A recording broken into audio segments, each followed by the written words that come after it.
세계적인 스타들이 한국의 놀이 문화에 완전히 빠져버렸다고 합니다. 파리의 고급스러운 명품 브랜드 파티장에서 벌어진 믿기 힘든 광경, 그리고 그 이후 일어난 더욱 놀라운 사건에 전 세계가 주목하고 있는데요.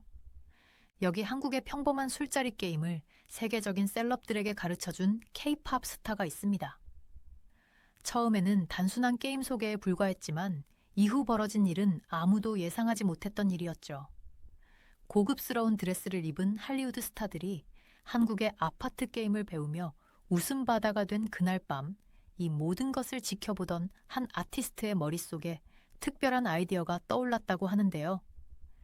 그리고 얼마 후 이 게임은 글로벌 차트를 완전히 장악한 메가 히트곡으로 재탄생하게 됩니다. 하루 만에 78개국 1위, 스트리밍 플랫폼 신기록 달성. 도대체 어떤 마법 같은 일이 벌어진 걸까요? 전 세계 사람들이 이 한국의 게임에 푹 빠져버린 놀라운 이야기 지금 시작합니다. 파리에서 열린 생로랑 애프터 파티에 온 순간 북적이는 사람들 사이를 둘러보면서 저도 모르게 미소가 지어졌어요. 조명이 부드럽고 따뜻하게 비쳐서 모든 게 마치 마법처럼 느껴졌죠. 배경에서 흐르는 음악도 너무 시끄럽지 않고 딱 대화를 나누기 좋을 정도였어요. 실크 소재의 검은 드레스를 한 번 정돈 하면서 블랙핑크 활동으로 바쁜 일상에서 벗어나 이렇게 여유로운 밤을 가지게 된 게 정말 감사했어요. 여기저기 유명한 얼굴들이 보였지만 오늘 밤은 좀 달랐어요. 보통의 격식 있는 파티 분위기 대신 집에서 친구들이랑 놀던 추억이 떠올랐거든요. 그러다 문득 한국에서 친구들과 늘 하던 게임이 생각났어요. 저희는 그걸 아파트라고 불렀는데 그때를 떠올리니까 따뜻하고 웃음이 가득했던 밤들이 스쳐 지나갔어요. 혹시 재미있는 게임 하나 배워볼래요? 근처에 있던 소규모 그룹에게 물어봤어요. 다들 멋진 디자이너 옷을 입고 있었지만 아무래도 파티에서 흔히 하는 작은 대화들에 조금 지친 눈치였거든요. 유명한 여배우 한 명이 호기심 가득한 눈으로 눈썹을 살짝 올렸고 잘 알려진 가수도 몸을 앞으로 기울이면서 더 잘 들으려 했어요. 이 게임은 아파트라고 해요. 제가 설명하자 다들 약간 헷갈리면서도 흥미로워하는 표정을 지었어요. 진짜 쉬워요. 근데 금방 엄청 웃기게 될 거예요. 의자에 바짝 앉아 손동작을 보여주기 시작했어요. 먼저 손으로 이렇게 건물 모양을 만드는 거예요. 두 손을 머리 위로 삼각형 모양으로 만들면서 시범을 보였죠. 게임 규칙을 알려주기 시작하자 점점 더 많은 사람들이 모여들었어요. 금방 배우들, 가수들, 모델들까지 포함된 10명 정도의 작은 그룹이 만들어졌죠. 다들 손동작을 따라 하려다가 어색하게 삐끗하기도 하고 누군가는 음료를 조금 쏟기도 했는데 그때마다 모두 박장대소했어요. 아니, 타이밍이 너무 늦어요. 제가 웃으면서 유명한 래퍼한테 말했어요. 이거 더 빨리 해야 돼요. 다들 연습할수록 더 엉망진창이 됐고 그게 또 너무 웃겼어요. 심지어 옆에 앉아있던 늘 진지한 패션 디자이너까지도 5번째 시도에서 또 틀려서 눈물을 흘릴 정도로 웃고 있었어요. 그런데 예상치 못한 일이 벌어졌어요. 누군가 핸드폰으로 우리를 찍기 시작한 거예요. 그때는 그냥 너무 즐거워서 별 생각이 없었어요. 전 세계적으로 유명한 사람들이 이렇게 경계를 풀고 아이처럼 순수하게 게임을 즐기는 모습을 보는 게 정말 특별했거든요. 가장 멋졌던 건 이 게임이 언어의 장벽을 허물어준 순간이었어요. 프랑스 배우 한 명이 영어를 거의 못했는데도 미국 가수랑 완벽하게 게임을 하고 있더라고요. 각자 자기 언어로 박자를 세면서도 신기하게도 호흡이 척척 맞았어요. 한 번 더 누군가 외쳤고 저희는 또 한 라운드를 시작했어요. 우리 쪽 구석은 점점 활기를 띠기 시작했죠. 다른 손님들도 웃음소리에 끌려서 하나둘 구경하러 오기 시작했어요. 그렇게 저희는 파티 안에서 또 하나의 작은 파티를 만들어냈어요. 전 세계 각국에서 온 사람들이 한국에서 가져온 이 작은 게임 하나로 하나가 된 모습을 보니 가슴이 따뜻해졌어요. 음악과 엔터테인먼트가 바로 이런 거잖아요. 사람들을 이어주고 소통하게 하고 함께 기쁨을 나누는 것. 그때는 몰랐어요. 이 순간이 제 인생을 바꿀 거라는 걸요. 다음 날 아침, 거실 소파에 앉아서 휴대폰을 스크롤하다가 깜짝 놀랐어요. 우리가 게임하는 짧은 영상이 소셜미디어에서 엄청나게 퍼진 거예요. 전 세계에서 수천 개의 댓글이 쏟아지면서 사람들은 그 재밌는 한국 술 게임에 대해 묻고 있었어요. 친구들한테서도 메시지가 계속 울리더라고요. 로제, 또 해냈네. 라는 말과 함께요. 이제 전 세계 사람들이 우리 술 게임을 배우고 싶어 해. 그 말을 듣고 저도 웃음이 났어요. 파티에서 우리 문화를 자연스럽게 나눴던 게 떠올랐거든요. 가끔은 이렇게 단순한 것들이 제일 강한 연결을 만들어내잖아요.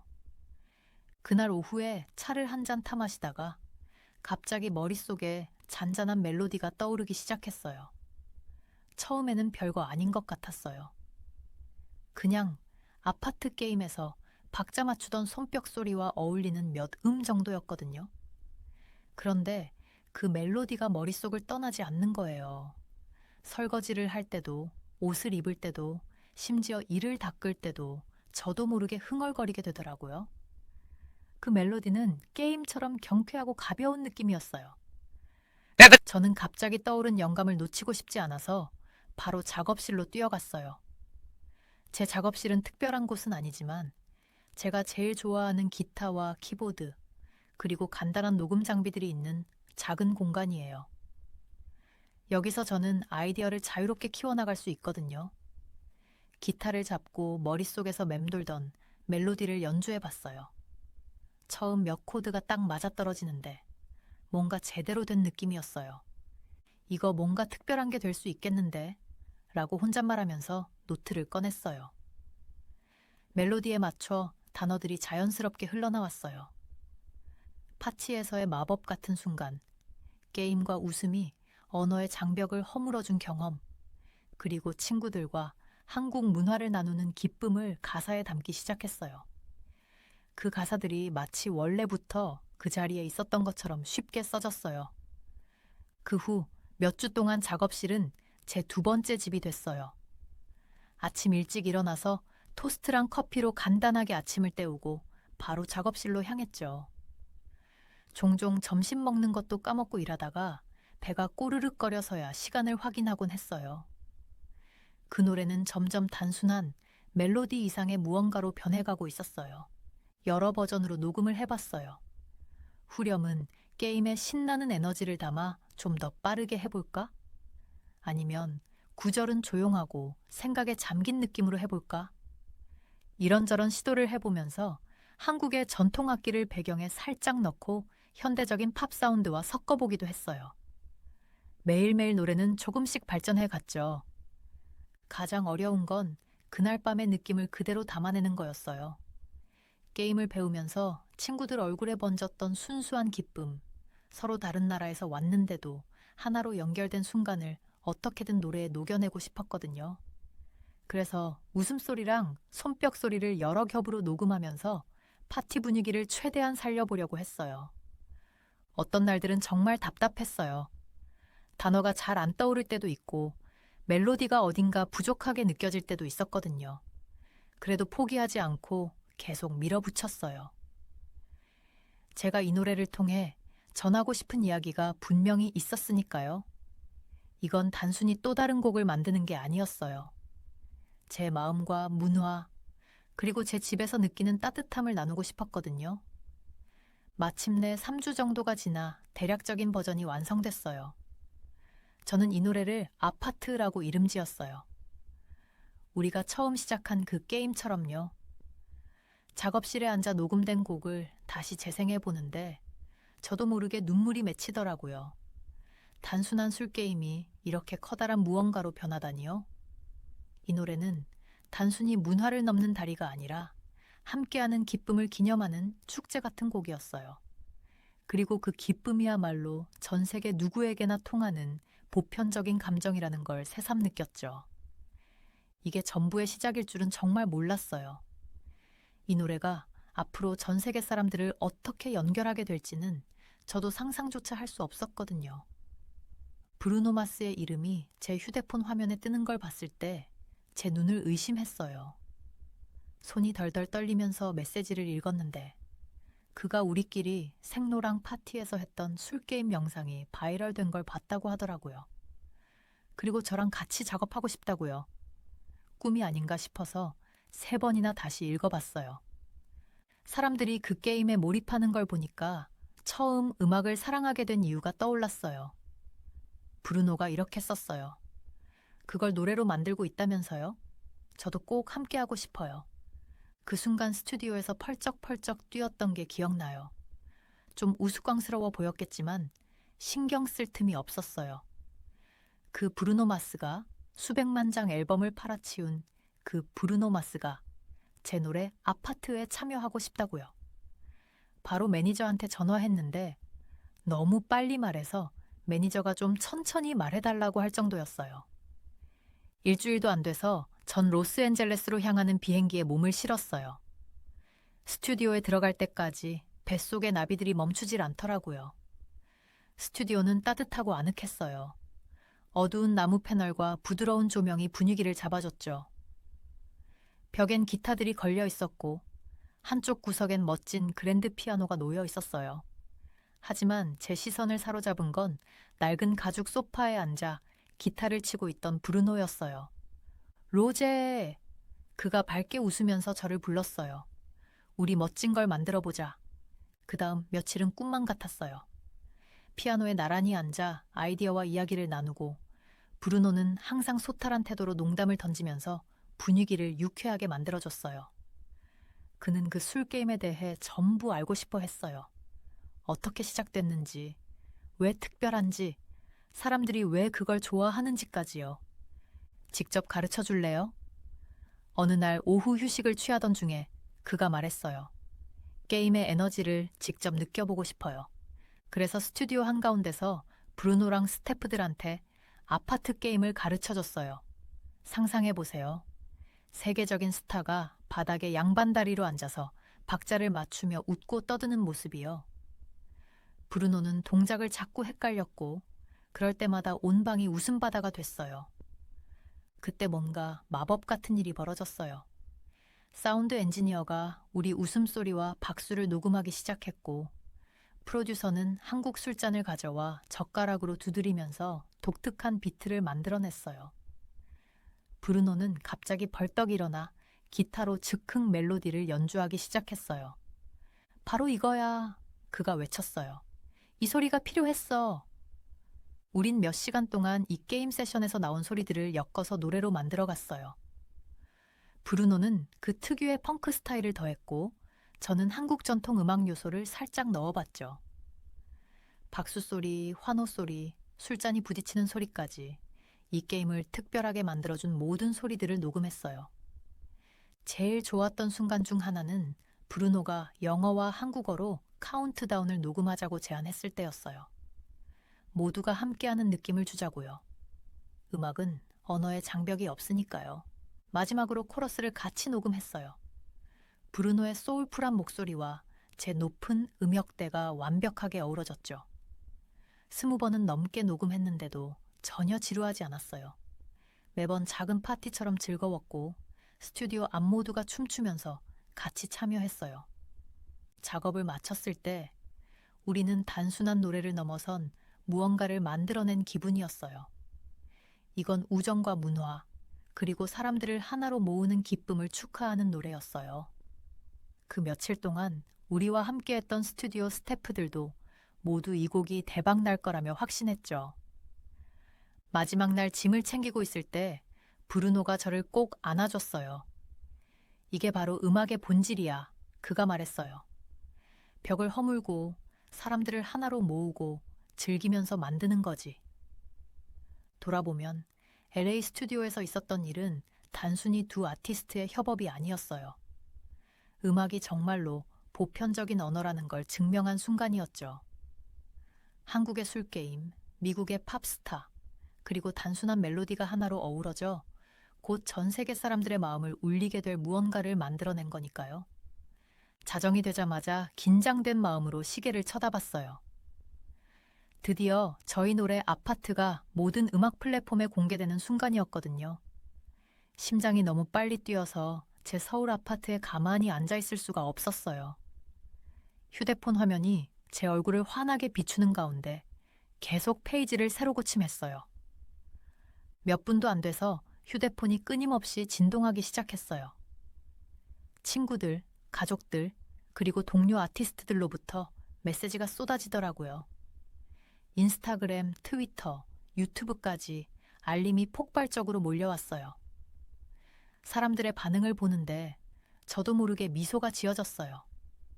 단순히 노래를 듣는 게 아니라 정말 사랑에 빠진 것처럼 느껴졌거든요. 이거 완전 말도 안 돼 하고 브루노한테 문자 보냈더니 바로 불꽃 이모지에 자기가 스튜디오에서 저희 노래에 맞춰 춤추는 영상까지 보내줬어요. 그거 보고 진짜 크게 웃었어요.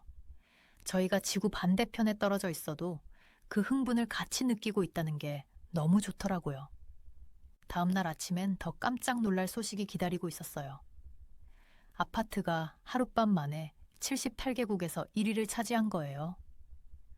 매니저가 아침 일찍 전화해서 들뜬 목소리로 말하더라고요. 로제, 이거 봐야 돼요. 이 노래가 지금 전 세계 스트리밍 기록을 깨고 있어요. 그리고 수십 개의 기사를 링크로 보내줬어요. 음악 평론가들은 이 곡을 문화적 가교라든지 올해의 힐링 히트곡이라고 부르고 있었어요. 근데 제일 감동적인 건 차트 순위나 평론이 아니었어요. 사람들이 이 노래로 무엇을 하고 있는지가 정말 놀라웠거든요. SNS엔 친구들이 집에 모여서 저희가 가사에 썼던 술게임을 하는 영상들이 넘쳐났어요. 뉴욕에서 런던, 시드니에서 뭄바이까지 사람들이 서로 게임 규칙을 가르쳐주고 실수할 때마다 웃으면서 추억을 쌓고 있었어요. 발매 일주일 후엔 저와 브루노가 팬들한테 감사 인사를 전하려고 특별 라이브 방송을 계획했어요. 저는 서울 스튜디오에서, 브루노는 LA에서 온라인으로 참여하기로 했죠. 시차 때문에 그쪽은 아침이고 여긴 저녁이었지만 그런 건 전혀 신경 쓰이지 않았어요. 팬들과 이 순간을 함께 나누고 싶었거든요. 방송 중에 단순히 노래만 부르는 게 아니라 실제로 그 술게임을 같이 했어요. 브루노는 아침이라 사과 주스를 들고 참여했죠. 저희는 팬들한테 게임 규칙을 하나하나 보여주면서 손 동작과 타이밍도 알려줬어요. 브루노가 실수할 때마다 벌칙으로 웃긴 춤을 췄는데 그걸 보면서 웃음을 멈출 수가 없었어요. 댓글창은 완전 난리였어요. 전 세계 팬들이 참여해서 자기들만의 게임 버전을 공유하고 있었거든요. 어떤 사람들은 가족들이랑 소다를 마시며 즐기고 기숙사에선 학생들이 물병을 사용해서 게임을 하고 심지어 회사에서는 커피컵으로 게임을 즐기는 직원들까지 보였어요. 방송은 2시간이나 했는데 체감상 몇 분 만에 지나간 것 같았어요. 저희는 팬들 댓글도 읽고 노래를 만들면서 생긴 에피소드도 나누고 서로 한국어와 영어도 가르쳐 봤어요. 브루노가 건배라고 한국어로 말해보려고 했는데 조금 엉성하게 발음했거든요. 근데 그게 또 너무 귀여워서 팬들이 엄청 좋아했어요. 이번 경험이 특별했던 이유는 단순히 음악이나 게임 때문이 아니었어요. 이 노래가 사람들을 하나로 이어주고 있다는 게 진짜 감동이었거든요. 할아버지, 할머니가 손자한테 게임을 배우는 영상도 봤고 유학생들이 친구들한테 규칙을 가르쳐주는 모습도 봤어요. 심지어 이웃끼리 모여서 아파트를 중심으로 게임 파티를 여는 장면까지 있었어요. 그날 밤에 읽었던 댓글 중 제일 인상 깊었던 건 브라질 팬의 글이었어요. 저는 한국어를 모르고 제 친구들은 영어를 모르지만 이 게임을 함께하는 기쁨은 모두가 이해할 수 있었어요. 이 댓글을 읽고 깨달았어요. 저희가 단순히 히트곡을 만든 게 아니라 사람들이 언어와 국경을 넘어 서로를 더 가깝게 느끼도록 만들어준 순간을 만든 거라는 걸요. 방송이 끝나고 카메라에 손을 흔들며 인사하는 순간 감사한 마음이 가슴속에 가득 찼어요. 파리의 어느 파티에서 시작된 단순한 술게임이 이렇게 전 세계 수많은 사람들의 얼굴에 웃음을 선사하는 현상이 된 거예요. 가끔은 정말 작은 일이 가장 큰 행복의 파도를 만들어내는 법이더라고요. 아파트가 전 세계에 퍼져나가는 걸 보면서 정말 놀랐어요. 아무도 예상하지 못했던 반응이었죠. 이제 단순히 음악만의 문제가 아니었어요. 사람들은 한국 문화를 알고 싶어 했고, 제 휴대폰은 한국어 단어나 관습을 배우려는 사람들로부터 온 알림으로 끊임없이 울렸어요. 매일 아침 눈을 뜨면 친구들이 집에 모여 한국어 발음을 연습하거나 함께 식사하는 영상들이 새로 올라와 있는 걸 보게 됐죠. 뉴스 웹사이트나 TV 프로그램들도 한국 문화를 다루기 시작했어요. 이제 K-팝이나 한국 드라마에만 그치지 않았어요. 사람들이 우리나라에서 평소에 어떻게 먹고 마시고 친구들과 시간을 보내는지 알고 싶어 했죠. 일상 속에서 자주 쓰는 간단한 한국어 단어들을 설명하는 기사들도 봤어요.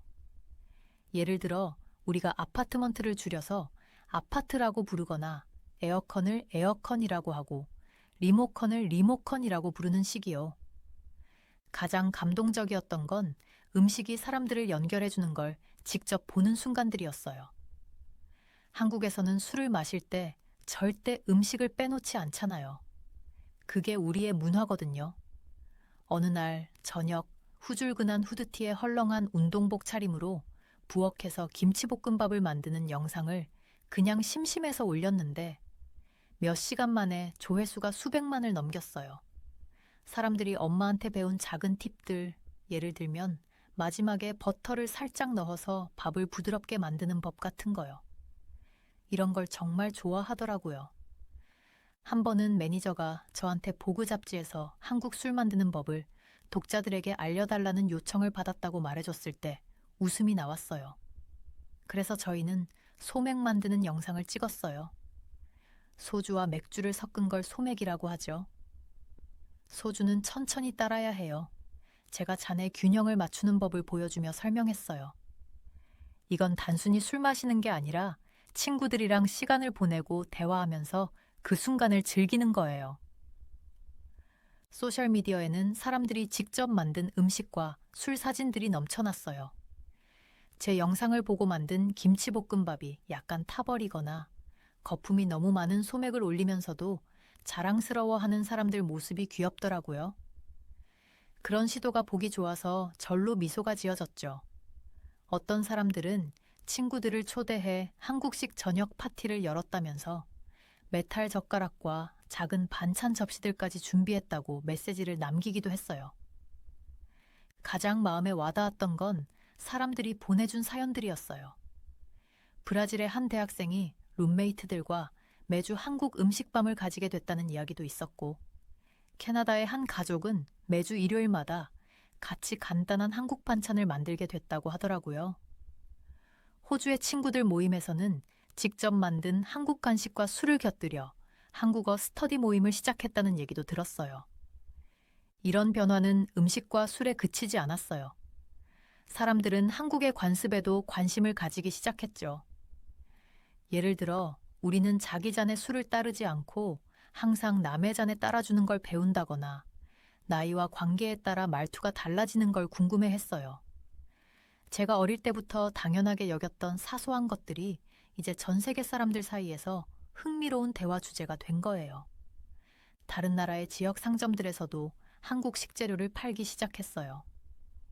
멕시코시티나 런던의 작은 마켓에 고춧가루나 고추장 코너가 생겼다는 얘기를 듣기도 했고요. 뉴욕이나 파리의 배서는 소주 칵테일을 팔기 시작했어요. 어떤 곳에서는 한국 전통 술자리 게임을 따라 해보려고도 했는데 그 시도들이 꼭 성공적인 건 아니었죠. 그래도 그런 영상들을 보면서 한참 웃었던 기억이 나요. 이 모든 과정을 겪으면서 저도 한편으로는 자랑스러우면서도 책임감을 느꼈어요. 한국 문화가 단순한 유행으로 끝나는 게 아니라 존중과 나눔, 그리고 사람들을 하나로 모으는 전통이라는 걸 사람들이 알아줬으면 좋겠다는 마음이 들었거든요. 누군가 한국 문화를 접하고 새롭게 발견한 이야기를 들려줄 때마다 제가 세상에 제 집 한 조각을 조금씩 나누고 있다는 생각이 들었어요. 레시피 하나, 단어 하나, 그리고 작은 관습 하나하나로요. 아파트가 단순한 히트곡을 넘어서 무언가 더 큰 존재가 되는 모습을 보면서 저도 놀랐어요. 이 노래는 전 세계 사람들을 하나로 모으는 일종의 움직임이 되었죠. 변화는 처음엔 천천히 시작됐는데 어느 순간 도미노처럼 연달아 빠르게 퍼지기 시작했어요. 어느 저녁 뉴욕 거리를 걷다가 트렌디한 바 하나를 지나쳤는데 사람들이 우리 술게임을 하고 있더라고요. 창문 너머로 보이는 그들의 얼굴은 웃음으로 가득했어요. 몇몇 사람들은 소주잔을 들고 있었는데 이젠 소주가 어디서나 인기 있더라고요. 불과 1년 전만 해도 한국 밖에서는 소주를 아는 사람이 거의 없었는데 이제는 런던부터 시드니까지 바 선반에 위스키나 보드카 옆에 소주가 당당히 놓여 있는 걸 볼 수 있게 됐어요. 가장 놀라운 변화는 사람들이 함께 먹고 마시는 방식에서 나타났어요. 한국식 술 문화가 여기저기 퍼져나간 거죠. 이제 식당에서는 술만 주문하는 게 아니라 한국에서 술 마실 때 같이 먹는 안주도 같이 시키기 시작했어요. 바삭한 치킨이나 매콤한 떡볶이 혹은 구운 고기를 친구들과 나눠 먹는 풍경이 자연스러워졌죠. 단순히 술을 마시는 시간이 아니라 함께 앉아서 얘기하고 웃으며 보내는 시간이 새로운 일상이 된 거예요. 소셜미디어를 통해 이 움직임이 얼마나 멀리 퍼졌는지 알 수 있었어요. 매일 새로운 영상이 올라왔는데 사람들이 단순히 아파트만이 아니라 다른 한국 술게임들도 즐기고 있더라고요. 거실이나 뒷마당, 파티장에서 모여 서로 게임 규칙을 가르쳐주고 응원하는 모습들이었어요.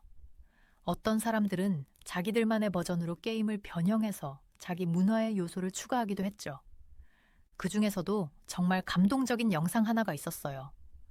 브라질의 대학생들이 주말 모임을 가지는 모습이었는데 한국 음식을 준비하고 소맥을 마시며 아파트 게임을 하고 있었어요. 근데 그 모임이 더 특별했던 이유는 한국 문화를 단순히 따라하는 게 아니라 자기네 전통을 자연스럽게 섞었다는 점이었어요. 브라질 음악을 배경으로 틀고 게임 중간중간에 포르투갈어 표현을 추가한 거죠. 이건 단순한 모방이 아니라 뭔가 새로운 걸 창조하는 아름다운 모습이었어요. 이런 변화는 비즈니스 세계에서도 주목받았어요. 한국 술과 안주의 판매량이 전 세계적으로 급증했고 슈퍼마켓들은 코리안 나이트라는 이벤트를 열어 다양한 한국 음식과 술을 체험할 기회를 제공했어요. 요리 프로그램에서도 친구들과 나눠 먹기 좋은 한국식 요리법을 소개하기 시작했고 심지어 고급 레스토랑들까지도 한국에서 영감을 받은 요리와 술 페어링을 메뉴에 추가했어요. 하지만 가장 의미 있는 변화는 눈에 보이지 않는 부분이었어요. 사람들이 시간을 보내는 방식이 달라진 거죠. 한국의 술 문화는 단순히 술을 마시는 게 아니라 사람들과의 연결이 중요한 거예요. 함께 오랜 시간 앉아 음식을 나누고 이야기를 하며 유치한 게임도 하면서 추억을 쌓는 그런 시간이었죠. 이 아이디어가 불처럼 번져나가면서 사람들은 더 긴 저녁 식사를 즐기고 정기적으로 친구들과 모임을 계획하며 서로의 시간을 진심으로 누리기 시작했어요. 지역 사회도 이 움직임에 동참했어요. 커뮤니티 센터에서는 한국 문화를 소개하는 밤을 열고 학교에서는 한국 술게임의 비음주 버전을 문화교육 프로그램에 포함했어요. 심지어 노인센터에서도 이 게임을 변형해 어르신들이 즐기실 수 있도록 하면서 나이는 놀이를 즐기는데 아무런 장애가 되지 않는다는 걸 보여줬어요. 파리에서 생로랑 파티 때 제가 처음 이 게임을 가르쳤던 밤을 돌아보면 이런 일이 일어날 거라고는 상상도 못했어요. 단순한 술게임이 문화 간의 다리가 되어 사람들로 하여금 한국의 전통뿐만 아니라 함께 모여 즐기는 것의 중요성을 이해하게 만든 거죠. 아파트의 성공을 통해 저도 중요한 걸 배웠어요. 때론 가장 작은 일이 가장 큰 변화를 만들어내기도 한다는 거예요. 이건 단순히 노래가 1위를 하고 상을 받는 문제가 아니었어요. 이 노래가 사람들을 연결하고 다양한 문화를 배우게 하고 무엇보다도 함께 의미 있는 시간을 보내게 만들었다는 게 진짜 성과였죠. 모두가 각자의 휴대폰만 들여다보는 세상에서 이 노래 덕분에 사람들이 고개를 들어 서로를 보고 웃고 진짜로 연결될 수 있었던 거예요. 지금도 이렇게 글을 쓰고 있는데 옆집에서도 누군가 이 게임을 하며 웃음소리가 벽 너머로 들려오네요. 이걸 들으니 음악과 문화가 얼마나 사람들에게 기쁨을 주고 예상치 못한 방식으로 사람들을 하나로 묶을 수 있는지 다시 한번 느껴요. 이게 바로 아파트의 진짜 유산이에요. 단순한 노래나 게임이 아니라 우리가 어디에 살든 모두가 연결되고 웃고 함께 추억을 쌓고 싶어 한다는 걸 상기시켜주는 소중한 기억인 거죠. 안녕하세요. 제 이름은 마이클 윌슨이라고 합니다. 저는 넥슨 사무실에 앉아서 모니터 속 이메일들을 보고 있었어요. 2024 아이콘 매치의 보안을 담당을 하고 있었어요. 물론 어려움이 있을 거라고 예상은 했지만 이건 차원이 달랐어요. 초청한 축구 전설들의 답변을 보니 한국에 오는 걸 두려워하고 있는 게 확연히 느껴졌거든요. 드로그바 에이전트한테 또 온 이메일이에요. 팀원들에게 말했어요. 어제 앙리 팀처럼 더 많은 보안을 요구하고 있어요. 그들의 불안감을 이해할 수 있었어요. 최근 몇 달 동안 유럽에서 선수들을 향한 무서운 사건들이 몇 번 있었거든요. 얼마 전에는 PSG 골키퍼 돈나룸마 집에 누군가가 침입해 그가 자는 동안 터리를 했어요. 그 이전에는 마르퀴뉴스 아버지가 범죄자들한테 공격을 당하기도 했고요.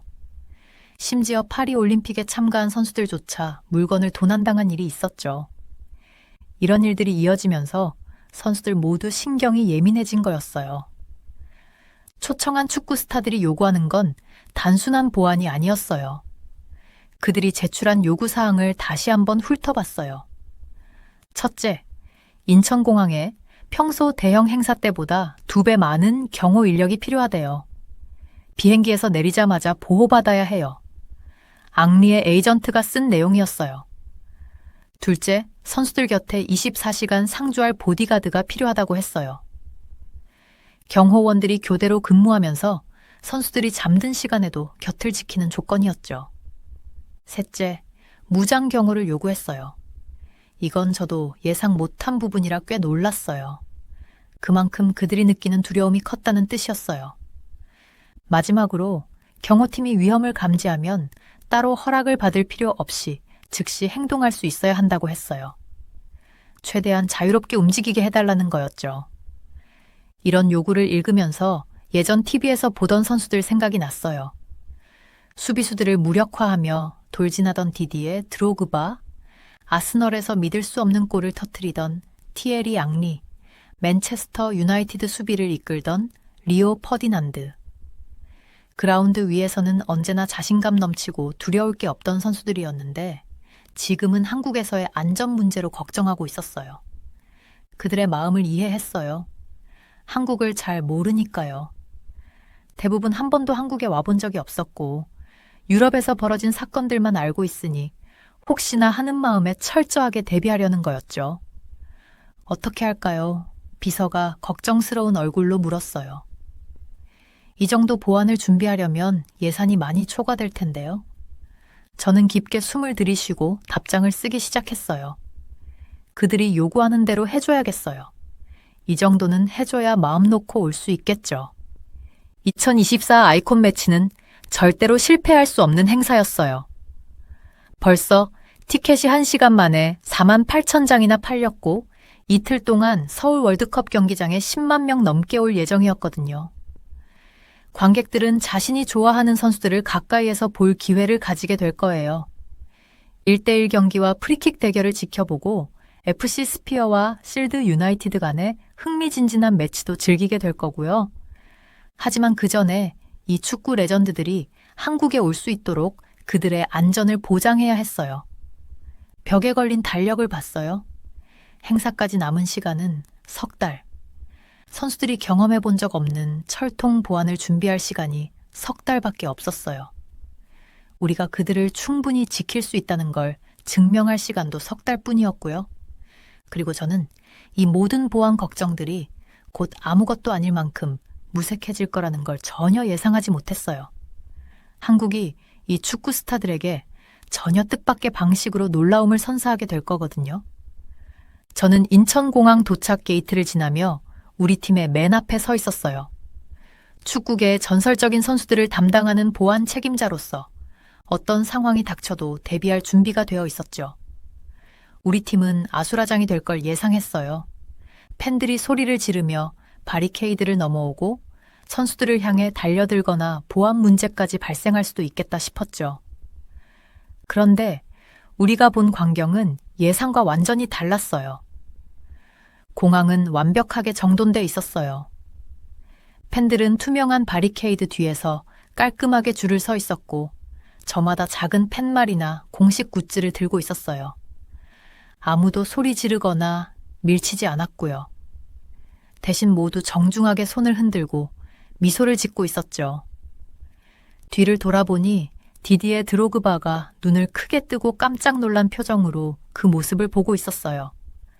이건 우리가 전혀 예상하지 못한 상황이었거든요. 이거 좀 봐요. 드로그바가 군중을 가리키며 제게 속삭였어요. 이런 건 처음 보네. 공항 안의 동선은 바닥에 파란색 테이프로 깔끔하게 표시돼 있었고 우리를 위한 넓은 통로가 만들어져 있었어요. 유니폼을 단정하게 차려입은 공항 직원들이 일정한 간격마다 서 있었고 우리가 지나갈 때마다 가볍게 고개를 숙였어요. 공기에서는 상쾌한 냄새가 났고 아침 햇살이 커다란 창문을 통해 쏟아져 들어와 공항 내부를 밝고 깨끗하게 비췄어요. 걷다 보니 다른 공항들과는 확연히 다른 점이 하나 더 느껴졌어요. 대부분의 공항에서는 유명 선수들이 지나가면 소음이 엄청나죠. 팬들이 고함치고 외치는 소리에 정신이 혼미해질 정도거든요. 그런데 여기서는 조용한 흥분이 느껴졌어요. 한국어로 주고받는 대화 소리와 예의 바른 박수 소리가 들릴 뿐이었죠. 12살쯤 되어 보이는 어린 팬이 어머니와 함께 바리케이드 근처로 다가왔어요. 그녀는 영어로 완벽하게 적힌 팻말을 들고 있었어요. 헨리 씨, 한국에 오신 걸 환영합니다. 티에리 앙리가 제 바로 뒤에서 걷고 있었는데 그 팻말을 보고 잠시 멈췄어요. 다른 나라 같았으면 팬들이 한꺼번에 몰려들 법한 순간이었지만 여기서는 아무도 자리를 이탈하지 않았어요. 소녀는 깊이 허리를 숙여 인사했고 앙리는 그 자리로 가서 그녀의 포스터에 사인을 해줬어요. 팬들은 여전히 바리케이드 뒤에서 사진을 찍으며 차분히 기다리고 있었죠. 이렇게 존중받아 본 적은 처음이에요. 나중에 짐을 기다리며 앙리가 저에게 그렇게 말했어요. 팬들이 우리를 마치 동물원에 있는 구경거리가 아니라 사람 대 사람으로 대해주는 것 같아요. 도착 전까지 보안 문제를 가장 걱정했던 리오 퍼디난드도 긴장을 풀고 있었어요. 지성이한테 한국 문화에 대해 많이 듣긴 했는데 그가 친구 박지성을 언급하며 말했어요. 이제야 진짜 뭔지 알겠네. 우리가 가본 어떤 곳하고도 달라요. 처음에는 저희 보안팀이 선수들 주위를 꽉 둘러싸 보호하려고 했어요. 그런데 곧 그럴 필요가 없다는 걸 알게 됐어요. 팬들이 스스로 거리를 지키며 적절한 기회를 기다리고 있었거든요. 공항 출구에 다다랐을 때는 어린 팬들이 단체 사진을 찍어도 되냐고 정중하게 물어봤어요. 우리가 허락하자 재빨리 자리를 잡고 사진을 찍었고 끝난 후에는 깊이 인사하며 감사 인사를 건넸어요. 심지어 기자들마저도 다른 나라와는 사뭇 달랐어요. 마이크를 들이대며 달려드는 대신 거리를 두고 서서 카메라를 들고 있었고 마치 교실에서 학생들처럼 손을 들고 질문할 기회를 기다리더라고요. 밖으로 나가서 짐을 고급 버스에 싣고 있는데 선수들의 몸짓이 완전히 달라진 게 눈에 들어왔어요. 유럽을 떠날 때부터 짊어지고 있던 긴장이 모두 풀린 듯 했어요. 다들 미소를 지으며 서로 농담을 주고받았고 팬들에게도 자연스럽게 손을 흔들며 인사를 했어요. 버스가 출발할 때 드로그바가 가장 잘 요약했어요. 내 평생 이런 팬들은 처음 봤어요. 그는 놀랍다는 듯 고개를 저으며 말했죠. 축구가 종교처럼 여겨지는 곳에서도 이렇게까지 존중받아 본 적이 없어요. 이곳은 정말 특별하네요. 버스 창밖으로 보이는 인천의 현대적인 건물들과 깨끗한 거리들을 바라보며 저도 그의 말에 공감했어요. 저희가 준비했던 철저한 보안 대책들이 갑자기 쓸데없는 것처럼 느껴졌어요. 한국은 우리에게 다른 방식의 환영을 보여주고 있었어요. 존중, 질서, 그리고 진심, 어린 환대가 바탕이 된 방식이었죠. 그리고 이제 막 우리는 그들이 가진 소중한 가치를 배워가고 있었어요. 아침에 서울 월드컵 경기장에 들어섰을 때 제 눈을 의심할 뻔했어요. 해가 막 수평선 너머로 떠오르면서 하늘을 아름다운 오렌지색과 핑크빛으로 물들이고 있었거든요. 저는 2024 아이콘 매치 준비팀 중 한 명으로 모든 게 완벽한지 확인하려고 일찍 도착했는데 예상치 못한 광경이 펼쳐져 있었어요. 이미 수백 명의 팬들이 경기장 밖에 줄을 서 있었고 어떤 사람들은 밤새 캠핑까지 했더라고요. 이 사람들 자정부터 여기 있었다네요. 제 동료 진우가 클립보드를 보며 말했어요. 게다가 지난달에 일반 입장권 48,000장을 판매 시작한 지 단 1시간 만에 전부 팔렸대요. 제가 했던 어느 K-팝 콘서트보다도 빨랐어요. 이틀 동안 10만 명이 넘는 사람들이 이 경기장을 가득 채울 예정이었어요. 공기 중의 감도는 설렘은 말로 다 표현할 수 없을 정도로 강렬했어요. 피부로 그 흥분이 느껴질 정도였죠. 저희 팀은 몇 달간 준비해온 만큼 잔디 하나까지 완벽하게 다듬고 모든 플레이를 클로즈업으로 보여줄 거대한 스크린도 준비했어요. 첫날은 저희가 스킬 챌린지라고 부르는 이벤트로 시작됐어요. 필드 여러 군데에 스테이션을 설치해 축구 레전드들이 자신들의 기술을 선보이는 시간이었죠. 첫 번째 스테이션에서는 티에리 앙리가 그의 특기인 빠른 푸셔크를 보여줬는데 공을 양발 사이로 움직이는 속도가 너무 빨라서 마치 공이 사라지는 것 같았어요. 관중들은 앙리의 움직임 하나하나에 탄성을 지르고 환호했어요. 잠깐 쉬는 시간에 앙리가 저한테 땀을 닦으며 말했어요. 조직도 그렇고 팬들도 그렇고 완벽해요. 이런 건 처음 봐요. 다음은 프리킥 챌린지였는데 디디에 드록바가 특별히 준비한 골키퍼 로봇과 맞붙었어요. 저희가 그 로봇을 진짜 골키퍼처럼 움직이게 프로그래밍 했는데도 드록바의 강력한 슛을 막을 수가 없었어요. 드록바가 슛을 성공할 때마다 관중들은 열광했고 사실 그가 찰 때마다 거의 다 골이 들어갔죠. 1대1 골 대결도 정말 짜릿했어요. 저희가 준비한 작은 골대에서 팬들이 직접 레전드 선수들을 상대로 골을 넣어보는 시간이었거든요. 한 어린 소녀가 리오 퍼디난드를 상대로 골을 넣었을 때 그 얼굴 표정은 잊을 수가 없어요. 퍼디난드는 그녀에게 하이파이브를 해주고 자신의 헤드밴드까지 선물로 줬는데 소녀가 기쁨에 겨워 쓰러질 것 같더라고요. 하지만 진짜 마법 같은 순간은 이벤트 사이사이 쉬는 시간에 일어났어요. 그때 선수들이 편하게 앉아 서로 농담도 하고 정말 즐기는 모습이 보였거든요. 그들은 단순히 경기를 하러 온 게 아니라 진심으로 이 순간을 즐기고 있었어요. 드록바가 앙리에게 이렇게 말하는 걸 들었어요. 우리 여기 오는 거 걱정했었잖아. 이제는 가기 싫어지네. 저희가 준비한 음식 스테이션도 인기가 정말 많았어요. 한국 음식과 국제적인 메뉴를 모두 준비했는데 유명한 선수들이 떡볶이를 처음 맛보는 모습이 재밌더라고요. 리오 퍼디난드는 떡볶이에 푹 빠져서 3번이나 더 가져갔어요. 첫날이 끝나갈 무렵 저희는 메인 이벤트인 내일의 경기, FC 스피어와 쉴드 유나이티드의 대결을 준비하기 시작했어요. 유지보수팀은 밤늦게까지 잔디를 점검하며 필드를 완벽하게 만들었고 대형 스크린도 몇 번이고 테스트했어요. 모든 디테일이 완벽해야 했어요. 제가 가장 자랑스러웠던 건 행사가 순조롭게 진행된 것뿐만 아니라 팬들의 매너였어요. 밀치거나 다투는 일도 전혀 없었고 선수들이 지나갈 때도 사람들은 예의 바르게 고개를 숙이며 사인 요청을 하더라고요. 해외 선수들은 이런 모습에 계속 감탄했어요. 유럽에서는 버스에서 건물로 걸어갈 때도 보안팀이 필요할 때가 많아요. 그런데 여기선 우리가 그냥 우리 자신일 수 있어서 좋아요. 한 선수가 이렇게 말했어요. 그날 밤 조명이 아직 반짝이고 직원들이 마무리 정리를 하고 있는 텅 빈 경기장을 돌아보며 뿌듯함이 밀려왔어요. 저희가 단순히 축구 행사를 치르고 있는 게 아니라 한국의 진짜 모습을 세상에 보여주고 있다는 생각이 들었거든요. 그리고 내일은 모든 사람이 기다려온 대망의 경기가 열릴 예정이었죠. 그 경기가 얼마나 짜릿할지 저는 상상도 못했는데 그 이야기는 다음 장에서 들려드릴게요. 저는 서울 월드컵 경기장 끝자락에 서서 경기장에 전기가 흐르는 듯한 에너지를 온몸으로 느꼈어요. 짙어지는 하늘을 배경으로 경기장 조명이 번쩍였고 5만 명의 팬들이 내는 함성이 귓가를 울렸죠. 2024 아이콘 매치를 취재하는 스포츠 기자로서 이 밤이 잊을 수 없는 순간이 될 거란 걸 직감했어요.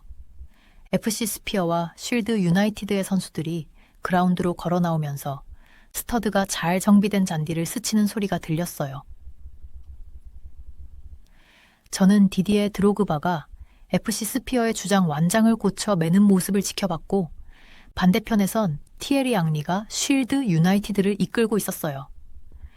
관중들은 이 축구 전설들이 등장하자 열광했지만 유럽에서 흔히 볼 수 있는 무질서한 함성 대신 한국 팬들은 자리에 앉아 격식 있게 응원했어요. 주심의 휘슬이 공기를 가르며 울리고 경기가 시작됐어요. 시작부터 이 경기가 단순한 친선 경기가 아니라는 게 느껴졌죠. 두 팀 모두 자신들이 왜 전설로 불리는지 증명하듯 열정적으로 뛰었어요. 쉴드 유나이티드의 수비진은 기계처럼 매끄럽게 움직였고 FC 스피어의 공격진은 상대 수비의 빈틈을 집요하게 파고들었어요. 전반전 내내 아슬아슬한 슛과 환상적인 선방이 이어졌어요. 쉴드 유나이티드 소속의 리오 퍼디난드는 왜 그가 한때 세계 최고의 수비수로 불렸는지 제대로 보여줬죠. 그는 3번이나 결정적인 득점 찬스를 완벽한 태클로 막아냈어요. 관중들은 매 순간 숨죽였다가 감탄하며 환호했는데 저를 가장 놀라게 한 건 두 팀 모두에게 아낌없이 박수를 보내는 그들의 태도였어요. 화를 내거나 무례한 응원을 하는 사람 없이 그저 축구의 아름다움에 집중하는 모습이었죠.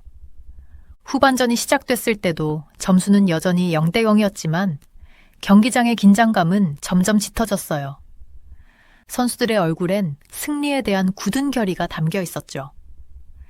경기장 대형 스크린에는 집중한 선수들의 표정이 클로즈업으로 비춰졌고 팬들은 이를 보며 응원가를 더욱 크게 외쳤어요. 그리고 75분 모두가 몇 주 동안 화제로 삼을 순간이 찾아왔어요. 드로그바가 팀 동료로부터 완벽한 패스를 받았을 때 경기장은 숨소리조차 들릴 만큼 조용해졌어요. 벽에 부딪혀 메아리치는 선수들의 외침까지 또렷하게 들릴 정도였죠. 시간이 멈춘 듯한 그 순간 드로그바는 공을 가슴으로 트래핑했어요. 첼시 시절 그가 수없이 보여줬던 바로 그 움직임이었죠. 쉴드 유나이티드의 수비수가 태클을 시도하며 다가왔어요. 잠깐 가슴이 철렁했어요. 둘이 충돌할 것 같았거든요. 하지만 드로그바는 그를 피해 공을 완벽하게 컨트롤하며 점프했어요. 이제 그는 골키퍼와 1대1 상황에 놓였죠. 경기장 전체가 숨을 멈춘 듯 고요해졌어요. 5만 명의 사람들이 그 순간 하나같이 얼어붙은 거죠. 드로그바는 2걸음을 더 내디디더니 골키퍼가 왼쪽으로 움직이는 순간 공을 오른쪽 상단 구석으로 정확히 차 올렸어요. 하지만 아쉽게도 들어가지는 않았어요. 그래도 현역 시절에 드록바의 모습을 보는 것 같아서 정말 기뻤습니다. 이후 경기장에서 터져나온 환희는 제가 평생 본 것 중 가장 강렬한 장면이었어요. 팬들은 자리에서 벌떡 일어나 서로 모르는 사람과도 기쁨에 겨워 포옹했죠. 드로그바는 양팔을 벌린 채 코너 플래그 쪽으로 달려갔고 그의 얼굴엔 그 주 내내 보지 못했던 환한 미소가 가득했어요. 동료 선수들은 그를 끌어안고 함께 승리를 축하했어요. 하지만 그 다음 장면이야말로 이 밤이 얼마나 특별했는지를 보여줬어요. 쉴드 유나이티드의 선수들이 역시 더 강한 모습을 보여주었습니다. 앙리는 옛 라이벌이자 친구에게 다가가 하이파이브까지 건넸어요. 이 모습을 본 한국 팬들은 더욱 뜨거운 환호를 보냈고요. 하지만 가장 하이라이트는 저는 박지성 선수가 마지막에 등장했다는 것이었어요. 원래는 무릎에 부상이 심각해서 나오지 못한다고 했는데요. 그런데 마지막에 박지성 선수가 나와서 페널티킥을 성공하는 모습을 보고 저도 울컥했어요. 경기는 쉴드 유나이티드가 4대1으로 승리했지만 점수는 그날 우리가 목격한 감동에 비하면 그리 중요하지 않았어요. 경기가 끝난 후 선수들이 유니폼을 교환하며 함께 사진을 찍는 모습을 보며 그들이 한국에 처음 도착했을 때와는 전혀 다른 표정을 짓고 있다는 걸 알 수 있었어요. 불안한 얼굴로 주위를 경계하던 모습은 온데간데 없었고 대신 그들은 마음껏 웃고 팬들과 셀카를 찍으며 자유로워 보였어요. 그날 기자회견에서 드로그바가 한 말이 계속 머릿속에 남았어요. 오늘 경기는 축구 그 이상이었습니다. 우리가 느끼던 두려움은 결국 우리 머릿속에만 있었던 거죠. 한국에서 받은 따뜻한 환대와 존중은 정말 특별했습니다. 절대 잊을 수 없을 거예요. 노트북과 카메라를 챙기면서 저도 그 말에 깊이 공감했어요. 2024 아이콘 매치는 단순한 축구 경기가 아니었어요. 이 경기는 스포츠가 어떻게 사람들 사이의 벽을 허물고 한 골로 마음을 바꿔놓을 수 있는지를 보여준 증거였어요. 저는 리오 퍼디난드가 그랜드 하얏트 서울 호텔 방에 들어서자마자 눈이 커지는 걸 봤어요. 와, 이건 정말 대단한데 그가 중얼거리면서 바닥부터 천장까지 이어진 창문 앞으로 걸어갔어요. 창문 너머로 펼쳐진 서울은 반짝이는 불빛으로 가득 찬 양탄자 같았고 그 중심을 한강이 구불구불 흐르고 있었죠. 우리 방들은 호텔 방이라기보다 작은 아파트 같았어요.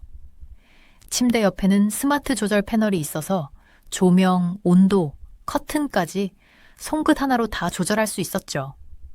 화장실 거울 근처에 손을 대니 거울이 환하게 켜지면서 날씨 예보와 시간이 떴어요. 티에리 앙리가 온열병이 조절 버튼을 만지작거리며 여기선 진짜 별걸 다 생각해놨네 라고 해서 우리 모두 웃었어요. 우리를 가장 놀라게 한 건 호텔의 보안 시스템이었어요. 우리 층에 가려면 엘리베이터에서 특별한 키카드를 써야 했고 호텔 구석구석에는 감시 카메라가 있었는데 너무 자연스럽게 숨겨져 있어서 눈에 잘 띄지 않았어요. 그래서 감시받는 느낌 없이 안전하다는 생각이 들었죠. 하지만 진짜 놀라운 경험은 시내로 나갔을 때였어요. 지하철 시스템은 마치 미래에서 온 것처럼 보였어요. 깨끗하기가 말도 못했고 여러 언어로 된 안내판이 명확하게 준비되어 있었어요. 열차들은 정확히 제 시간에 도착했고요. 3번이나 지하철이 지나가는 걸 보면서 시계를 확인했는데 각 열차가 승강장에 표시된 위치에 정확히 정차하면서 문도 승강장 문과 딱 맞아떨어지는 거예요. 알아! 진짜 신기한 게 뭔지 어느 날 아침 훈련 가는 길에 드로그바가 말했어요. 여기 사람들 다 휴대폰을 들고 있잖아. 우리나라였으면 지하철에서 절대 폰 꺼내지도 못할 텐데 그의 말이 맞았어요. 주변 사람들 모두 걱정 없이 동영상 보거나 게임을 하고 있었어요. 어떤 사람들은 가방을 옆에 두고 편하게 잠든 모습도 보였죠. 정말 편안해 보였어요. 인터넷 속도도 대단했어요. 경기장에서 훈련 영상을 바로바로 업로드할 수 있었거든요. 바우지 연결이 끊기는 일 없이 계속 유지됐고 심지어 팬들에게 라이브 방송을 해도 문제가 없었어요.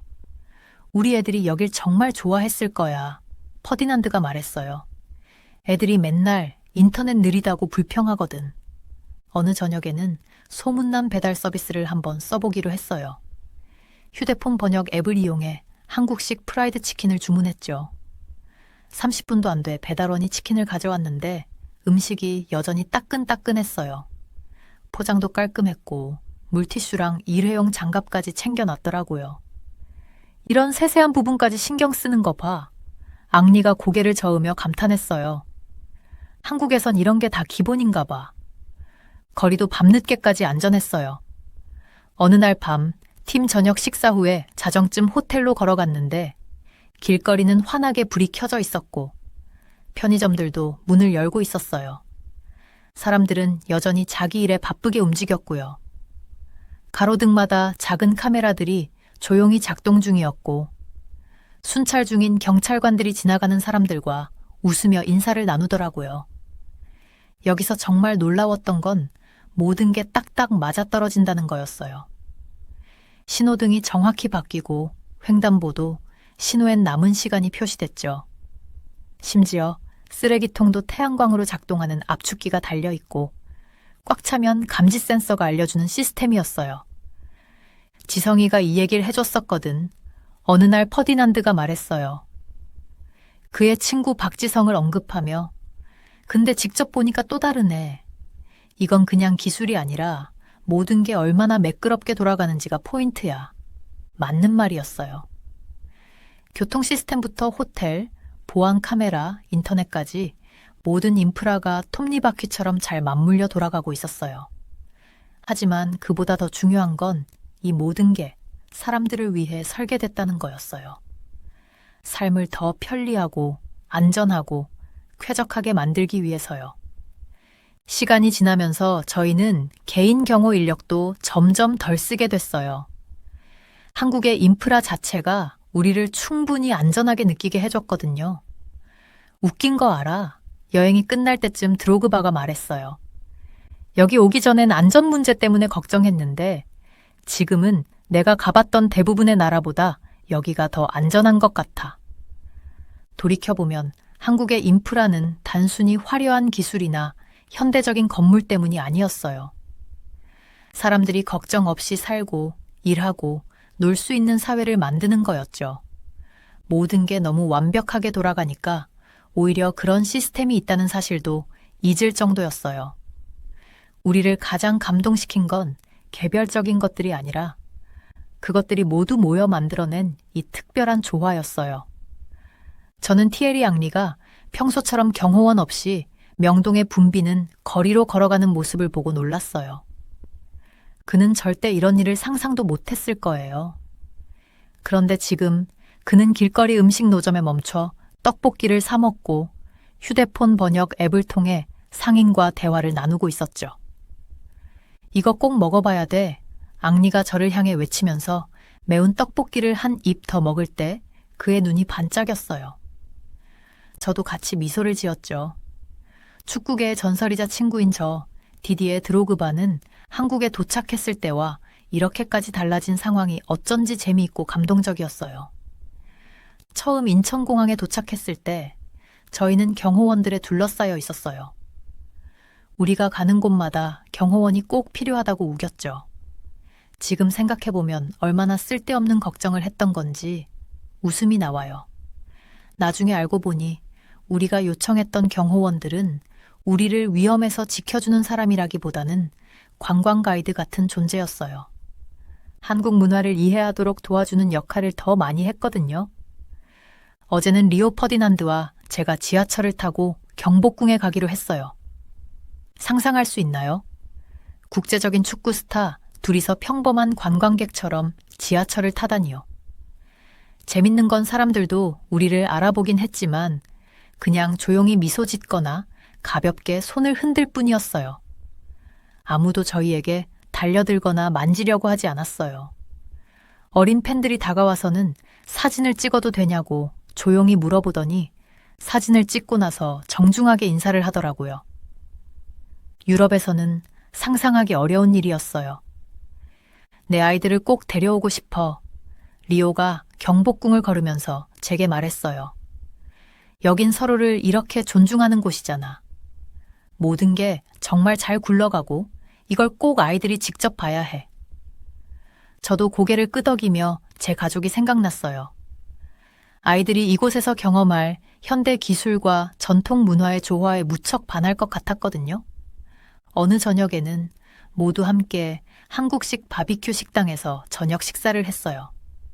식당 주인인 할머니께서는 저희가 누군지 전혀 모르시는 것 같았지만 우리를 마치 가족처럼 대해주셨어요.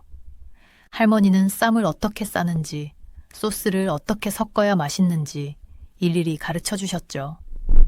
앙리가 고기를 직접 구워보겠다고 나섰다가 할머니께 손을 툭 맞고 물러난 모습에 모두 크게 웃었어요. 식사를 하며 저희는 첫인상이 얼마나 틀렸는지에 대해 이야기를 나눴어요. 우리 경호 요구들 기억나? 앙리가 고개를 저으며 웃었어요. 주최 측에서는 우리가 엄청 겁쟁이로 보였겠지? 저희가 요구했던 안전대책들이 떠올랐어요. 무장 경호원에 특별 보안 절차까지 끊임없는 감시가 필요하다고 주장했던 우리가 이제는 서울의 작은 식당에 앉아 유럽에서보다 더 안전한 기분을 느끼고 있다니 참 아이러니했어요. 이 변화는 단순히 안전에 대한 생각만이 아니었어요. 저희는 한국의 효율성과 따뜻함에 점점 빠져들고 있었죠. 거리는 깨끗했고, 지하철은 시간에 맞춰 다녔고, 기술은 모든 것을 더 편리하게 만들어 주었어요. 그런데 진짜 중요한 건 사람들 덕분에 생각이 바뀌었다는 거였어요. 사람들은 우리가 유명한 축구선수라서가 아니라 그냥 모두를 그렇게 대하듯이 우리를 존중해 주었어요. 어느 날 아침 제가 한강 근처에서 조깅을 하다가 지갑을 떨어뜨렸는데 지갑이 사라졌다는 사실을 알아차리기도 전에 한 학생이 저를 따라와 지갑을 건네주더라고요. 현금이든 카드든 아무것도 빠진 게 없었어요. 다른 곳이었다면 다시는 제 지갑을 볼 수 없었을 거예요. 한국에서의 시간이 끝나갈 무렵 저희 모두가 다시 한국에 오고 싶은 마음을 품게 됐어요. 앙리는 이미 인터넷에서 한국어 강의를 찾고 있었고 리오는 여름에 가족과 함께 올 계획을 세우고 있었어요. 저희 중 가장 보안을 걱정했던 에이전트들조차 다른 고객들을 한국 행사에 데려오고 싶다고 이야기하고 있었죠. 우린 세상으로부터 우리를 지켜야 한다고 생각하면서 여기에 왔지. 마지막 저녁 식사 자리에서 제가 말했어요. 하지만 우리가 발견한 건 이 세상이 우리를 지키는 방식이었어. 그저 질서 있고 서로를 존중하며 친절하게 대하는 것만으로도 말이야. 레스토랑 창밖으로 보이는 서울의 스카이라인을 바라보며 저는 이번 경험이 우리를 얼마나 바꿔놓았는지 새삼 깨달았어요. 처음엔 경계심 가득한 방문객으로 철저한 보안 속에 숨어 있었던 우리가 이제는 한국의 친구가 되어 떠나게 되었죠.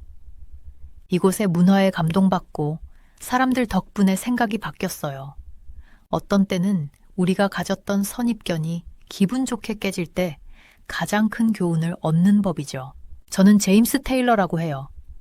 숫자랑 계획 짜는 일에는 항상 자신이 있었고 그래서 물류 컨설턴트가 됐죠. 제 일은 회사나 정부기관이 물건을 효율적으로 옮길 수 있는 최적의 방법을 찾는 걸 도와주는 거예요. 영국에 살고 있지만 일 때문에 유럽 여기저기를 많이 돌아다녀요. 어느 날 책상에 앉아 운송 경로를 검토하고 있는데 휴대폰이 진동했어요. 이메일이 도착한 건데 평소에 봤던 이메일이랑은 좀 달랐어요. 바로 한국에 초대하는 내용이었죠. 한국의 방산산업을 직접 보러 와달라는 거였어요. 처음엔 조금 당황스러웠어요. 저는 주로 트럭이나 배 같은 걸 다루지 탱크나 무기 같은 건 신경 써본 적이 없거든요. 그런데 곰곰이 생각해보니까 군수품도 결국은 물건이니까 운송하는 본질은 비슷하잖아요. 의자에 기대에 앉아서 잠깐 고민해봤어요. 한국은 멀기도 하고 솔직히 잘하는 나라가 아니었거든요. 그저 핸드폰이나 TV를 잘 만드는 나라 정도로만 알고 있었어요. 그래도 뭔가 마음속에서 호기심이 생겼어요. 혹시 새로운 걸 배울 수 있지 않을까? 그 나라에서는 뭔가 다른 방식으로 일하는 걸지도 모르잖아요. 창밖을 보니 런던 거리에는 사람들이 분주하게 지나다니고 있었어요.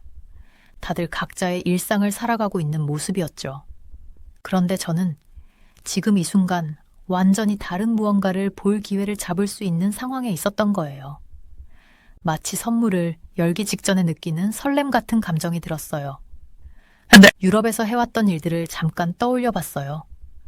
정부와 함께 일하면서 식료품을 더 빨리 운송할 방법을 찾아준 적도 있고 대기업 공장이 더 효율적으로 돌아가게 만든 적도 있었죠. 하지만 이번 건 뭔가 새로운 느낌이었어요. 한국 사람들이 저한테 어떤 새로운 걸 보여줄지 궁금했어요. 초대 이메일을 다시 한번 읽어봤어요.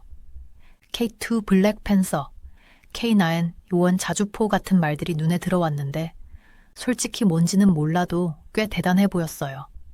어쩌면 이 여행이 생각보다 훨씬 재밌을지도 모르겠다는 생각이 들었죠. 그 순간 아버지가 자주 하시던 말씀이 떠올랐어요.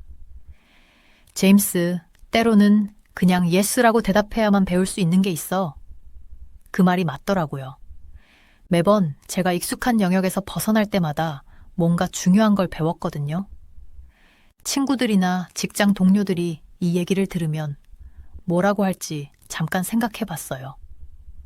그 사람들이라면 아마도 한국까지 가서 군수 물자 같은 걸 보러 가는 제가 좀 이상하게 보일지도 모르죠. 하지만 그 사람들은 물류 컨설턴트가 아니잖아요. 저처럼 물건을 더 잘 옮길 방법을 찾는 일에 흥미를 느끼는 것도 아니고요.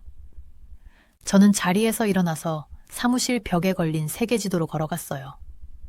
손가락으로 런던에서부터 한국까지의 거리를 따라 그어봤는데 생각보다 훨씬 멀더라고요. 하지만 그 거리만큼 더 흥미로워졌어요. 거기 가면 어떤 새로운 비밀들이 있을까요? 뭘 배울 수 있을까요? 결심을 했어요. 가기로요. 다시 책상에 앉아 컴퓨터를 켜고 답장을 쓰기 시작했어요. 초대해 주셔서 감사합니다. 참석하게 되어 영광입니다. 라고 쓰고 보내기를 눌렀어요. 보내는 순간 약간의 긴장과 기대가 뒤섞인 감정이 들었어요. 분명 이번 여행은 평범한 출장과는 다를 거라고 확신했어요. 그 후로 몇 주 동안 머릿속에서 이번 여행 생각이 떠나질 않았어요. 한국과 방산산업에 대해 찾아볼 수 있는 건 전부 읽어봤어요. 한국이 얼마나 빠르게 경제 성장을 했는지, 그리고 세계적인 무기 시장에서 중요한 역할을 하려고 얼마나 노력하는지도 알게 됐죠. 이 모든 게 정말 흥미로웠고 직접 가서 확인하고 싶다는 마음이 점점 커졌어요. 출발일이 다가오자 짐을 싸고 회사 일도 깔끔하게 마무리했어요. 가족과 친구들에게도 여행 소식을 알렸더니 다들 응원해줬어요. 몇몇 친구들은 농담으로 제가 돌아올 땐 탱크 전문가가 돼 있을지도 모른다고 하더라고요. 그런데 그 농담이 조금은 현실이 될 줄이야. 누가 알았겠어요? 출발 전날 밤 잠자리에 누웠는데 도저히 잠이 오질 않았어요. 한국에서 어떤 걸 보게 될지, 또 무엇을 배우게 될지 계속 생각했죠. 한 가지 확실한 건 이번 출장만큼은 지금까지 해왔던 출장들과는 완전히 다를 거라는 거였어요. 한국에 도착해서 비행기에서 내리는데 설렘과 시차로 인한 피곤함이 뒤섞인 기분이 들었어요. 이곳 공기는 뭔가 달랐어요. 습하고 익숙지 않은 향신료 냄새가 풍겼죠. 공항을 빠져나오면서 사람들로 북적이는 분위기 속에서 영국과는 모든 게 확실히 더 첨단 같다는 느낌을 받았어요. 화장실 문까지 자동으로 열리더라고요. 공항 로비에서 제 이름인 제임스 테일러라고 적힌 팻말을 든 운전기사가 기다리고 있었어요. 제가 다가가자 그는 살짝 허리를 숙여 인사했고 저도 어색하게나마 따라 고개를 숙였어요. 혹시 예의에 어긋난 건 아닌지 걱정도 좀 됐죠. 호텔로 가는 차 안에서도 모든 게 새롭고 신기했어요. 넌사인으로 가득한 거리와 고층 빌딩들 사이를 달리는데 마치 미래 도시에 온 것 같은 기분이었어요. 호텔에 도착해서 빠르게 샤워하고 옷을 갈아입고 나서 드디어 본 행사에 참석할 시간이 되었어요. 방산산업 투어였죠. 솔직히 말하자면 처음엔 별 기대가 없었어요. 물류 컨설턴트로 일하면서 다양한 군사 장비를 많이 봐왔거든요. 그런데 2024년에 아직도 탱크를 논하다니 시대에 뒤떨어진 얘기 같았어요. 시험장으로 가는 버스는 길고 덜컹거리는 여정이었어요. 옆자리에 앉은 독일에서 온 여성이랑 이야기를 나누게 됐는데 그녀는 사이버 보안 분야에서 일하는 사람이었어요. 제가 먼저 물어봤죠. 오늘 뭐 보게 될까요? 그녀가 어깨를 으쓱하며 말했어요. 글쎄요. 그냥 시끄럽고 큰 기계들? 별로 대단한 건 없을 것 같은데요. 저도 고개를 끄덕였어요. 그런데 우리가 얼마나 틀렸는지 금방 알게 됐죠. 시험장에 도착하자 입이 딱 벌어질 수밖에 없었어요. 끝없이 펼쳐진 광활한 공간이었거든요. 땅은 건조하고 갈라져 있어서 마치 사막을 보는 듯했어요. 사막 대신 군용 차량과 정장을 입은 중요 인사들이 곳곳에 서 있었지만요. 우리는 큰 천막으로 안내받았고 그곳에서 몇몇 고위 관계자들이 우리를 반겼어요. 그들은 환하게 웃으며 악수를 나눴지만 말투에서는 무언가 진지한 기운이 느껴졌어요. 이건 단순한 쇼가 아니었고 실제로 중요한 사업이 오가는 자리였죠. 여러분, 방위 기술의 미래에 오신 것을 환영합니다. 한 관계자가 말문을 열었어요. 솔직히 그 말을 듣고 속으로 눈을 굴릴 뻔했어요. 예전에 이런 멘트를 여러 번 들어봤는데 보통은 비싸고 무겁기만 한 장비를 보여주고는 금방 구식이 될 거라고 하더라고요. 그런데 설명이 계속될수록 저도 모르게 몸을 앞으로 기울여 집중하게 됐어요. 탱크나 포만 이야기하는 게 아니었어요. 첨단 기술을 기존의 군사 전략과 통합하는 완전히 새로운 방어 시스템을 이야기하고 있었죠. 이날의 주인공은 K2 블랙팬서라는 탱크였어요. 시험장에 이 탱크가 처음 등장했을 때 솔직히 정말 인상적이었어요. 매끈하면서도 위협적인 외관에 이렇게 큰 장비가 저렇게 우아하게 움직일 줄은 상상도 못했어요. 발표자가 설명했어요. K2 블랙팬서는 단순한 탱크가 아닙니다. 현대전장에서 가장 첨단 위협을 견디고 대응할 수 있는 이동식 지휘본부죠. 저도 모르게 흥미가 생기기 시작했어요. 이어서 그들은 이 탱크의 고급 전자 시스템과 극한 환경에서의 작동 능력, 그리고 드론 기술과의 통합에 대해 설명했어요. 예전에 봤던 느릿느릿한 전차들과는 차원이 달랐죠. 다음으로 소개된 장비는 K9A1 자주포였어요. 제가 포병 전문가가 아니지만 이건 특별하다는 걸 한눈에 알 수 있었어요. 빠르게 배치하고 발사한 뒤 순식간에 새로운 위치로 이동하는 모습이 정말 놀라웠죠. 시연이 계속될수록 저도 점점 더 흥미를 느꼈어요. 이건 단순히 대형 무기를 자랑하는 자리가 아니었어요. 한국은 전통적인 군사 장비와 첨단 기술이 유기적으로 결합된 미래의 전장을 보여주고 있었죠.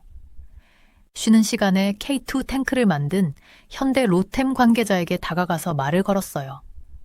최대한 가볍게 물어봤죠. 인상 깊네요. 그런데 요즘 드론이랑 사이버전 얘기가 많은데 왜 여전히 탱크에 이렇게 신경을 쓰는 걸까요? 그가 기다렸다는 듯 미소 지으며 대답했어요. 테일러 씨, 미래의 전장은 그 어느 때보다 복잡해질 겁니다. 물론 드론과 사이버 공격도 중요하죠. 하지만 지상군이 필요한 상황은 언제나 있을 거고 그들을 보호할 장갑차도 필요합니다. 그는 K2가 최신 위협인 대전차 드론과 미사일 시스템에 어떻게 대응하도록 설계됐는지 설명했어요. 단순한 탱크가 아니라 보병을 보호하고 다양한 전투 상황에서 지원할 수 있는 이동 요새였던 거죠. 그의 설명을 들으면서 제 안에 있던 회의감이 점점 사라졌어요. 이건 과거의 유물이 아니라 미래로 나아가는 교두보였어요. 한국은 현대전의 변화에 눈 감지 않고 전통적인 군사 장비를 더 발전시켜 시대에 맞게 만든 거였죠. 그때 K2 블랙팬서 전차가 시야에 들어오기 시작했죠. 가슴이 두근거리기 시작했어요. 이제 정말 중요한 순간이 온 거예요. 이 전차가 정말 소문대로 그렇게 대단한지 직접 확인해 볼 시간이었죠. 전차는 매끈하고 강력해 보였어요. 마치 언제라도 달려들 준비가 된 거대한 금속 고양이 같았달까요? 울퉁불퉁한 사막 지형 위를 매끄럽게 움직이는데 속도가 전혀 줄지 않더라고요. 저 무거운 덩치로 저렇게 빠르게 움직일 수 있다는 게 정말 놀라웠어요. 이제 잘 보세요. 현대 로템 직원이 하늘을 가리키며 말했어요. 드론이 곧 나타납니다. 고개를 들어보니 파란 하늘에 작은 점들이 보였어요. 점점 커지면서 전차 쪽으로 빠르게 다가오고 있었죠. 이건 시연의 일부로 등장한 적군 드론들이었어요. 진짜 상황이 아니라는 걸 알면서도 살짝 긴장되더라고요. 갑자기 전차가 살아 움직이는 듯 했어요. 불빛이 깜빡이고 낮게 윙윙거리는 소리가 들려왔어요. 직원이 설명해 주더라고요. K2가 전자 대응 장비를 가동합니다. 드론 신호를 방해할 거예요. 저는 눈앞에서 벌어지는 광경에 놀라움이 절로 나왔어요. 드론들이 갑자기 비틀거리기 시작하더니 방향 감각을 잃은 것처럼 엉뚱하게 날아다녔죠. 그리고 순식간에 하늘에서 떨어져 모래 속으로 떨어지며 작은 먼지 구름을 일으켰어요. 와! 저도 모르게 감탄이 터져나왔어요. 한 발의 총알도 쏘지 않고 드론을 모두 제압하다니 정말 대단했죠. 하지만 이게 끝이 아니었어요. 현대 로템 직원이 경기장 가장자리의 발사대를 가리키며 말했어요. 이번엔 K2가 미사일을 어떻게 방어하는지 보시죠. 발사대에서 무언가 날아오며 쉭 하는 소리가 들렸어요. 저는 눈을 크게 뜨고 날아오는 로켓 같은 걸 지켜봤어요. 전차를 향해 빠르게 날아오는 미사일을 보고 있는데 예상치 못한 일이 벌어졌어요. 전차의 장갑에서 작은 폭발이 터져 나오는 것처럼 보였어요. 직원이 바로 설명해 줬죠. 이건 반응 장갑이에요. 미사일이 닿기 전에 먼저 폭발해서 전차를 보호하는 거죠. 미사일들은 전차에 도달하기도 전에 공중에서 터져버렸고 그 광경은 마치 불꽃놀이 같았어요. 하지만 그 강렬함은 차원이 달랐죠. 멀리 떨어진 저에게도 폭발의 열기가 느껴졌거든요. 이건 진짜 놀라운데요. 감탄이 절로 나왔어요. 근데 실제 전투 상황에서도 이렇게 잘 움직일 수 있나요? 마치 제 질문에 답하듯 전차가 다시 움직이기 시작했어요. 이번엔 장애물 코스 쪽으로 향했죠. 커다란 콘크리트 블록과 깊은 도랑, 무릉덩이 같은 것들이 길을 막고 있었어요. K2 전차는 이 모든 장애물을 아무렇지 않게 통과했어요. 콘크리트 블록 위로 거침없이 올라가고 궤도가 단단히 바닥을 잡으며 앞으로 나아갔죠. 깊은 도랑을 만났을 때도 속도를 늦추지 않았어요. 전차의 앞부분이 아래로 기울어지긴 했지만 반대편으로 쉽게 빠져나오더라고요. 가장 인상적이었던 건 무릉덩이였어요. 전차가 물속으로 들어가길래 이러다 빠지는 거 아닌가 싶었죠. 그런데 물을 사방에 튀기면서도 계속 앞으로 나아가는 거예요. 결국 반대편에서 모습을 드러낸 전차는 마치 물속 괴물처럼 위풍당당했죠. 그동안 전차 곳곳에 있는 불빛들이 계속 깜빡이고 있었어요. 직원이 설명해줬죠. K2는 이렇게 움직이면서도 전자방어 시스템을 계속 가동해 드론 같은 첨단 위협에도 대비할 수 있어요. 솔직히 정말 감탄했어요. 이건 단순한 전쟁 무기가 아니었어요. 마치 공상과학 영화 속에 나올 법한 기술이 현실로 나타난 느낌이었죠. 시연이 끝난 후 저는 현대 로템 직원에게 말했어요. 정말 대단하네요. 전차가 이렇게까지 발전했을 줄은 몰랐어요. 그 직원은 제 반응에 만족한 듯 미소를 지으며 말했어요. 바로 그게 저희 목표입니다, 테일러 씨. 저희는 단순히 전차를 만드는 게 아니라 미래의 방어 체계를 만드는 거예요. 저는 고개를 끄덕이며 오늘 본 것들을 곱씹었어요. K2는 단순한 무기가 아니었어요. 각종 위협에 대비할 수 있는 이동 요새였죠. 빠른 기동력에 고급 방어 시스템까지 갖추고도 여전히 강력한 화력을 자랑했어요. 시연장을 떠나면서 제 머릿속은 온갖 생각들로 가득 찼어요.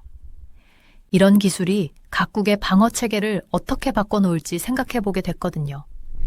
이제는 단순히 가장 강력한 무기를 가지는 게 중요한 시대가 아닌 것 같았어요.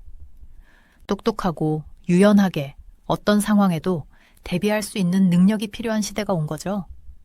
그리고 저는 이게 단지 시작일 뿐이라는 느낌이 들었어요. 한국이 보여줄 게 아직 많이 남아있을 것 같았거든요. K2 전차 시범 운행에서 받은 흥분이 쉽게 가라앉질 않았어요. 머릿속이 새 아이디어들로 가득한 채로 접견실로 향하던 중에 전에 만났던 루마니아 관료인 알렉산드루를 우연히 마주쳤죠. 그의 표정도 제 감정만큼이나 놀라움으로 가득 차 있었어요. 제임스, 방금 본 거 믿을 수 있겠어요? 알렉산드루가 눈을 크게 뜨며 말했어요. 저는 여전히 머릿속을 정리하려 애쓰며 고개를 끄덕였어요. 정말 놀라워요. 전차에 이렇게 감탄하게 될 줄은 꿈에도 몰랐어요. 알렉산드루가 몸을 약간 앞으로 기울이며 목소리를 낮췄어요. 더 흥미로운 얘기 들을래요? 현대 로템이 우리한테 K2 전차를 묶어서 패키지로 제안하고 있어요. 제 호기심이 발동했죠. 그래요? 어떤 딜인가요? 알렉산드루가 계속 설명했어요. 단순히 전차만 파는 게 아니에요. 우리 철도 인프라도 개선해 주겠대요. 이걸 거부할 수 없는 패키지라고 부르고 있더라고요. 그는 고개를 저으며 믿기지 않는다는 듯 웃었어요. 저는 눈썹을 치켜 올렸어요. 철도 인프라요? 그건 좀 예상 밖인데요. 알렉산드루가 신나게 고개를 끄덕였어요. 맞아요, 그렇죠. 근데 생각해봐요.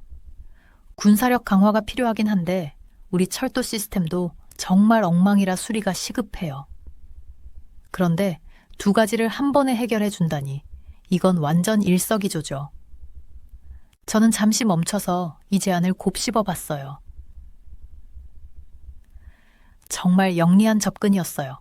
단순히 무기를 파는 게 아니라 여러 문제를 동시에 해결해 주는 방식이었죠. 물류 쪽에서 오랜 시간 일하면서도 이런 접근은 처음 봤어요. 진짜 똑똑한 전략이네요. 제가 인정했어요. 단순히 물건만 팔려는 게 아니라 루마니아 성장까지 생각하고 있잖아요. 알렉산드루의 눈이 반짝였어요. 맞아요. 그리고 이게 실제로 효과가 있거든요. 보통 군비 지출에 반대하던 사람들도 이번 제안에는 긍정적으로 나와요. 방위산업 외에 일상생활에 실질적인 혜택이 있는 걸 보니까요. 우리 대화에 점점 더 많은 관계자들이 합류하기 시작했어요. 다른 나라에서도 비슷한 경험을 들려주더라고요. 아르메니아 대표는 한국이 방위 협력과 함께 그들의 기술 산업 발전도 돕고 있다고 했고, 카타르 관계자는 해군 합동훈련과 기술 이전에 대해 이야기했어요. 퍼즐 조각들이 하나씩 맞춰지는 느낌이었어요. 한국은 단순히 제품을 파는 게 아니라 파트너십을 구축하고 성장을 도모하며 국가 간의 유대감을 강화하고 있었죠. 외교, 비즈니스, 개발 지원이 한데 어우러진 전략이었어요. 그날 저녁 한국 관계자들이 주최한 만찬에서 저는 현대 로템의 고위 임원과 나란히 앉게 됐어요. 식사를 하면서 그녀가 회사의 글로벌 전략에 대해 설명해 주더라고요. 제임스, 저희는 단순히 전차나 열차를 판매하려고 온 게 아니에요. 저희 파트너들이 성장하고 번영할 수 있도록 돕고 싶어요. 그녀의 목소리엔 열정이 묻어 있었어요. 저는 계속 이야기를 듣고 싶어 고개를 끄덕였어요. 저희가 새로운 시장에 진출할 때는 항상 큰 그림을 봐요. 이 나라가 무엇을 필요로 하는지, 저희가 제품 외에 어떤 기여를 할 수 있는지 고민하죠. 그래서 방위 계약과 함께 인프라 프로젝트나 기술 이전을 같이 제안하는 거예요. 정말 흥미로웠어요. 제가 평소에 보던 냉정하고 계산적인 국제 비즈니스 방식과는 사뭇 달랐어요. 훨씬 따뜻하고 협력적인 접근이었죠. 그녀가 미소를 지으며 덧붙였어요. 그리고 아세요? 파트너들이 성공하면 저희도 성공하게 돼요. 이건 진짜 윈윈이죠. 그녀의 이야기를 들으면서 저도 모르게 감탄이 나왔어요. 한국이 전차 같은 전통적인 무기를 단순한 군사 장비가 아니라 진보와 협력의 상징으로 바꿔놓은 셈이었죠. 단순히 무기를 파는 게 아니라 상호 성장과 발전을 제시하는 비전을 제공하고 있었어요. 저는 그날 저녁 새로운 시각을 얻게 됐어요. 오늘날의 성공이 단순히 최고의 제품을 갖는 데서 오는 게 아니라는 걸 깨달았죠. 파트너의 필요를 이해하고 창의적인 방법으로 그들의 성장을 도울 때 진정한 성공이 이루어진다는 걸요. 관계를 쌓아가는 것이 단순한 거래를 성사시키는 것보다 더 중요하다는 사실도요. 호텔로 돌아가는 길에 저는 이런 생각이 들었어요. 이건 우리 모두에게 해당되는 교훈일지도 몰라요. 어떤 분야에 있든 성공의 열쇠는 우리 자신의 이익을 넘어 상대방이 함께 성장할 수 있도록 돕는 데 있는 게 아닐까요? 다음 날 아침 일찍 일어났어요. 그날 무슨 일이 기다리고 있을지 생각하니 정말 기대가 됐죠. 한국 관계자들이 특별한 체험을 준비해줬다고 했거든요. 진짜 해군 함정을 방문할 수 있는 기회였어요. 준비하면서도 오늘 어떤 놀라운 일들이 펼쳐질지 계속 궁금했어요. 간단히 아침을 먹고 우리 일행은 버스를 탔어요. 밖은 사막에 더운 공기가 가득했는데 버스 안 에어컨 덕분에 시원하게 쉴 수 있었어요. 가는 길에 다른 방문자들과 이야기도 나눴는데 다들 저처럼 기대에 들떠 보였어요. 1시간쯤 달린 뒤에 도착한 곳은 항구였어요. 거기 물 위에 떠 있는 거대한 한국 해군 함정이 한눈에 들어왔죠. 생각했던 것보다 훨씬 크더라고요. 회색 금속으로 된 선체가 햇빛 아래 반짝거렸고 갑판 위에서는 해군들이 바쁘게 움직이고 있었어요. 여러분, 여기가 오늘 하루 여러분의 임시집입니다. 우리의 안내를 맡은 이 대위님이 환하게 웃으며 말했어요. 이 배는 카타르와의 합동훈련을 위해 이곳에 파견된 함정입니다. 오늘은 여러분이 카타르 군대와 우리가 어떻게 협력하는지 직접 보실 수 있을 겁니다. 우리는 설렘과 약간의 긴장감을 안고 트랩을 타고 배에 올랐어요. 저는 군함에 타본 게 처음이라 더욱 떨렸어요. 발밑으로 금속이 울리는 소리가 나면서 갑판에 발을 내디뎠고 짭조름한 바닷바람이 코끝을 스치더라고요. 파도가 배의 선체를 살살 두드리는 소리도 들려왔어요. 이 대위님이 우리를 갑판의 한쪽 넓은 공간으로 안내했어요. 거기서 제가 깜짝 놀랄 만한 광경을 마주했죠. 바로 K2 블랙팬서 전차였어요. 어제 시연에서 봤던 전차와 같은 종류였는데 이 거대한 전차가 배 위에 있는 걸 보니 더 놀라웠어요. 저 큰 전차를 어떻게 배에 실은 거지? 제가 옆 사람에게 속삭이자 그 사람도 저만큼이나 놀란 표정을 지었어요. 아마 이 대위님이 제 말을 들으셨나 봐요. 우리 일행을 향해 설명을 시작했어요. K2 전차는 쉽게 운송될 수 있도록 설계되었습니다. 이렇게 배에 실을 수도 있고 필요하면 비행기로도 운반할 수 있어요. 빠르게 원하는 장소로 이동할 수 있도록 한 거죠. 우리가 전차를 구경하는 동안 한국 군인들과 카타르 군인들이 함께 작업하는 모습도 볼 수 있었어요. 이들은 서로의 언어가 다른데도 한국어, 아랍어, 영어를 섞어가며 자연스럽게 소통하고 있었어요. 어떤 사람은 전차에 올라타고 또 어떤 사람은 시스템을 점검하면서 대화를 나누고 있었죠. 이게 바로 우리가 합동훈련에서 이루고자 하는 부분입니다. 이 대위님이 말했어요. 우리가 장비 사용법을 알려주는 것만이 아니라 함께 협력하며 팀워크를 배우는 거예요. 그 다음에는 배의 다른 구역으로 이동했어요. 거기에는 K9A1 자주포가 있었는데 그 위용이 전차 못지않았어요. 길게 하늘로 뻗은 포신이 인상적이었죠. 운전석에는 카타르 군인이 앉아 있었고 옆에서 한국 교관이 조작법을 하나하나 설명해주고 있었어요. 하루 종일 놀라운 광경들이 계속 이어졌어요. 갑판에서는 양국 군인들이 함께 전투 훈련을 하는 모습을 볼 수 있었는데 움직임이 정말 정교하고 잘 맞더라고요. 또 배의 통제실에서는 카타르와 한국의 장교들이 지도와 컴퓨터 화면을 보며 공동작전을 계획하고 있었어요. 저를 가장 인상 깊게 만든 건 양국 군인들 사이의 우정이었어요.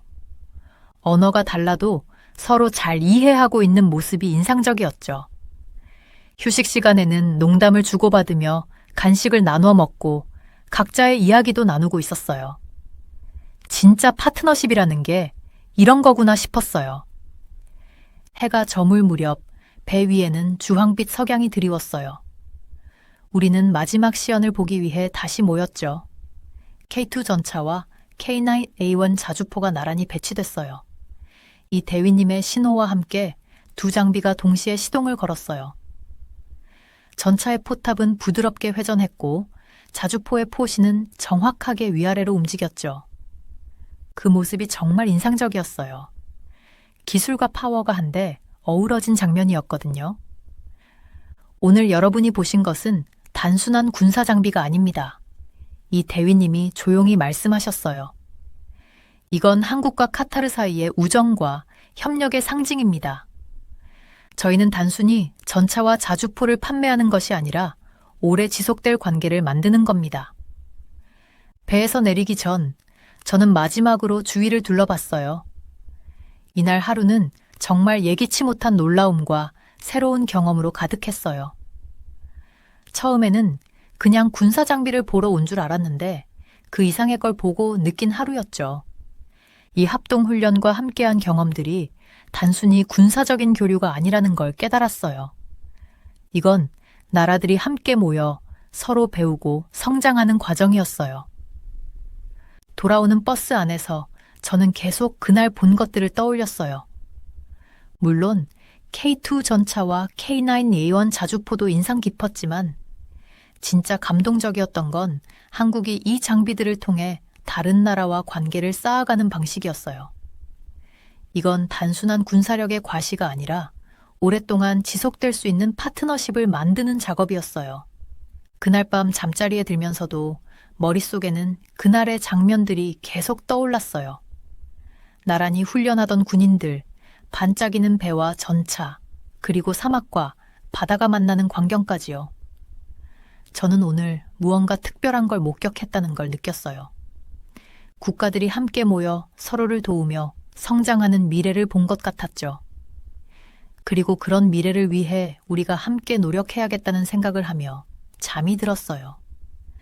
비행기에 몸을 싣고 런던으로 돌아가는 길에 묘한 설렘이 밀려왔어요. 머릿속에는 탱크, 드론, 그리고 각국에서 만난 미소 짓는 사람들로 가득했죠. 창밖으로 한국 땅이 구름 속으로 사라지는 걸 바라보면서 제가 얼마나 잘못된 생각을 하고 있었는지 깨달았어요. 처음에 한국 방문 초청을 받았을 때 뭐가 어떻게 돌아갈지 이미 다 아는 줄 알았어요. 아무래도 제가 영국에서 잘 나가는 물류 컨설턴트 제임스 테일러잖아요. 어디 못 가본 데가 없다고 생각했죠. 근데 웬걸, 이번엔 정말 제대로 한 방 먹었어요. 그때만 해도 탱크? 지금 같은 시대에? 라고 생각했어요. 너무 구식 같았거든요. 한물간 쇳덩어리들이나 보겠구나 싶었어요. 요즘 전장에선 탱크 같은 게 쓸모 있을 거라고는 상상도 못했죠. 근데 비행기가 고도를 높여갈수록 제가 얼마나 틀렸는지 생각에 웃음이 자꾸 났어요. 눈을 감자마자 K2 흑표 전차가 떠올랐어요. 그냥 탱크가 아니었어요. 마치 공상과학 영화에서나 나올 법한 물건이더라고요. 그 첨단 시스템의 소음이 귀에 맴도는 것 같고 매끈한 검은 몸체가 사막 위를 유려하게 가로지르는 모습이 생생했어요. 그리고 그 드론들, 한순간엔 위협적이었다가 다음 순간엔 마치 배터리가 다다른 장난감처럼 땅에 뚝뚝 떨어졌어요. 다 그 탱크의 고급 방어 시스템 덕분이었죠. 하지만 단순히 멋진 장비들 때문만은 아니었어요. 진짜 제 마음을 사로잡은 건 한국 사람들이 큰 그림을 보는 방식이었어요. 단순히 탱크나 무기를 팔려는 게 아니라 훨씬 더 값진 걸 제안하고 있었어요. 각 나라가 성장하고 발전할 기회를 제공하고 있더라고요.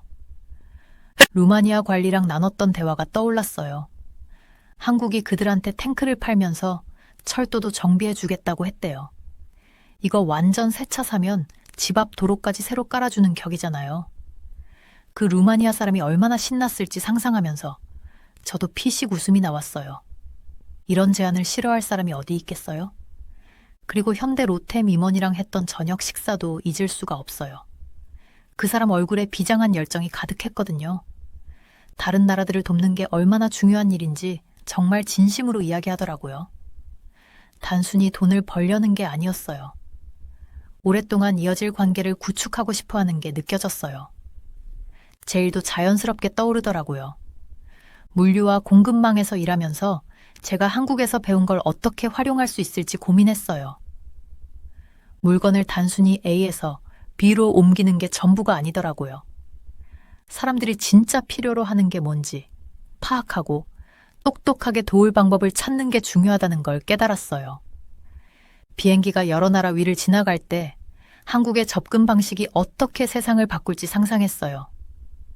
아르메니아 군인들이 한국 장비로 훈련하며 새로운 기술을 배우는 모습이 그려졌어요. 카타르 기술자들이 한국 전문가들과 어깨를 나란히 하고 새로운 도로나 철도를 건설하는 장면도 떠올랐죠. 마치 다른 학교에서 온 아이들이 여름 캠프에서 친구가 되는 것 같았어요. 솔직히 좀 부럽기도 했어요. 왜 저런 식으로 사업을 생각하지 못했을까 싶더라고요. 진짜 기막힌 방식이잖아요. 물건만 파는 게 아니라 세계 각국과 친구가 되고 있었어요. 그것도 그냥 친구가 아니고 탱크를 가진 친구들이요. 이 생각에 저도 모르게 웃음이 터졌는데 옆자리 승객이 이상한 눈으로 저를 쳐다보더라고요. 근데 진짜 감탄스러웠어요. 한국은 탱크와 대포 같은 구식 무기를 다시 의미 있게 만드는 데 성공했어요. 그걸로 각국과 다리를 놓고 다른 나라들이 성장할 수 있도록 도왔죠. 단순히 돈을 벌거나 군사력을 키우는 게 아니라 세상을 조금 더 나은 곳으로 만드는 데 이바지하고 있었어요. 한 번에 탱크 하나씩이라도요. 런던의 착륙 준비가 시작될 때 제 마음도 전과는 달랐어요. 그저 또 다른 출장에서 돌아오는 게 아니었거든요. 새로운 아이디어와 생각으로 가득한 채로 돌아가는 길이었죠. 가끔 가장 값진 건 물건이나 서비스가 아니라 함께 성장할 기회라는 걸 깨달았어요. 노트북을 꺼내 아이디어를 빠르게 적기 시작했어요. 제가 배운 걸 제 일에 어떻게 적용할 수 있을지 고민했죠. 단순히 물건을 옮기는 게 아니라 우리가 일하는 지역 사회를 위해 무엇을 할 수 있을지, 그리고 단순한 비즈니스 이상의 관계를 어떻게 구축할 수 있을지를 말이에요. 비행기가 활주로에 닿는 순간 다시 일로 복귀할 생각에 가슴이 두근거렸어요. 한국이 보여준 것처럼 탱크 같은 단순한 물건도 긍정적인 변화를 일으킬 수 있다는 걸 배웠거든요. 이제는 제가 그 변화를 만들어갈 차례였어요. 가방을 챙겨 비행기에서 내리면서도 머릿속은 여전히 새로운 가능성들로 가득했어요. 비록 여행은 끝났지만 이건 분명 새로운 시작이었어요. 어쩌면 언젠가 사람들이 제임스 테일러식 물류 접근법을 이야기할지도 모르죠. 지금 제가 한국의 방산 계약 방식을 생각하는 것처럼요. 한 가지는 확실했어요. 이제 다시는 탱크를 똑같은 눈으로 보지 못할 거예요. 그리고 어쩌면 그게 이번 여행에서 배운 가장 소중한 교훈일지도 모르겠네요.